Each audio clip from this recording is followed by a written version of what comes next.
O Brasil sempre sofreu essa dificuldade com a filosofia, né? Até finais do século XIX, por exemplo, a filosofia sempre foi pensada dentro do ambiente acadêmico para a formação dos padres e religiosos e também para a formação especialmente dos advogados, né? Do pessoal que à época fazia direito. E é curioso que já no século XIX, final do século XIX, início do século XX, um famoso filósofo brasileiro chamado Raimundo Farias Brito já reclamava que a onda positivista que entrava no Brasil após a abolição da escravatura e após a proclamação da República, tinha também já abolido a filosofia, inclusive dos cursos de direito, do ginásio, né? E ele já reclamava um pouco dessa atmosfera de, de rechaço à filosofia que já naquela época se fazia presente. E é fato também que somente na década de 30, por volta da década de 30, que emerge nas universidades brasileiras o curso de filosofia. E, de fato, como você bem falou, na escola básica a filosofia existia até a época da ditadura militar. Com a ditadura militar foi substituída por moral e cívica e acho que a Organização da Sociedade Brasileira, que chamava-se OSPB, não é? Organização Social e Política do Brasil, na verdade era esse o nome. E realmente faz apenas 10 anos que a filosofia tinha sido reabilitada, tinha sido retomada como um componente obrigatório do currículo escolar na educação básica, o que foi uma conquista muito grande.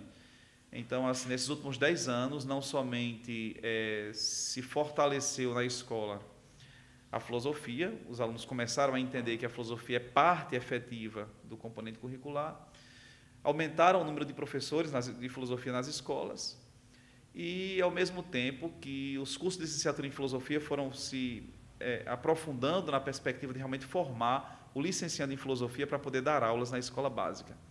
Essa foi uma conquista muito importante e, certamente, os frutos disso se mantêm e vão permanecer.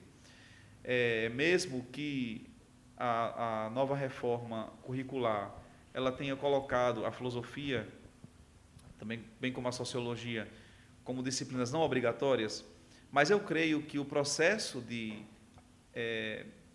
vamos dizer assim, de abertura para a filosofia que se desenvolveu nesses últimos 10 anos, há de fazer valer esse componente curricular na própria escola. Até porque assim, a filosofia é um tipo de conhecimento que nunca desaparece. Quando você não deixa ela entrar pela porta da frente, ela acaba entrando pela porta dos fundos.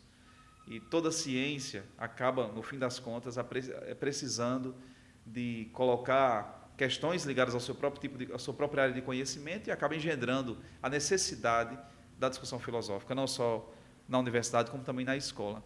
Então, eu suponho que a questão da obrigatoriedade, apesar de fato ser uma perda muito grande para a escola, mas o fato nesses 10 últimos anos ter havido uma presença muito forte da filosofia na escola, no próprio Enem, eu acredito que isso vai fazer com que possa haver uma resistência importante a que a filosofia se mantenha de alguma maneira, mesmo que seja ligada às outras disciplinas do currículo, nas escolas básicas.